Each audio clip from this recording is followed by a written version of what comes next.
Le 23 septembre 2017, lors de la fête des trompettes, à Jérusalem, la constellation de la Vierge est apparue à l'horizon avec le soleil sur son épaule et avec les 9 étoiles de la constellation du Lion au-dessus de sa tête, ainsi que Mars, Vénus et Mercure, formant une couronne de 12 étoiles.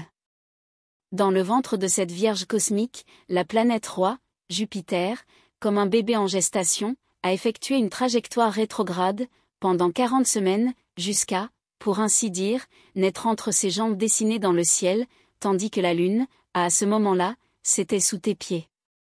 Qui d'autre que Dieu pourrait composer ce scénario avec des constellations, des étoiles, des planètes et des satellites, que nous voyons écrits au chapitre 12, versets 1 et 2 du livre de l'Apocalypse? Et pourquoi de tels alignements se produiraient-ils exactement lors de cette fête des trompettes? Qu'est-ce que Dieu voulait nous montrer? Nous croyons que Dieu a souligné la naissance du corps de Jésus. L'Église est le corps de Jésus. Bienvenue dans les derniers jours avant l'enlèvement. Les sujets traités ici sont généralement brefs et nécessitent une certaine connaissance préalable de la parole de Dieu. Que chacun vérifie ce qui est présenté et tire ses propres conclusions.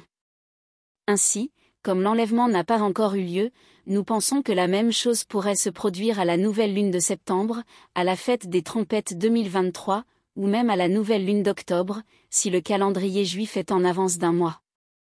Dans le cas contraire, alors on pourrait peut-être écarter le pré-tribulation et passer à l'hypothèse mezzo-tribulationnelle, voire post-tribulationnelle, ce qui nécessiterait encore quelques années d'attente au milieu de la tribulation. Je dis cela pour préparer psychologiquement ceux qui pourraient être déçus et découragés par le retard. Pour ma part, je réaffirme ma conviction de partida dans les prochains jours, et j'invite les croyants de Maranatha attentifs, à laisser leurs affaires en ordre pour ne se soucier de rien, de la mère, du père, du mari, de la femme, des enfants. Et même avec leurs animaux de compagnie. Que rien ne les fasse regarder en arrière au moment où la trompette sonnera. C'est assez fou de dire ces choses, mais c'est ce qui compte.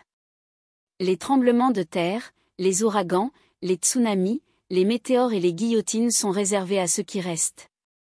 Videz vos pensées et détournez-vous de toute tentation.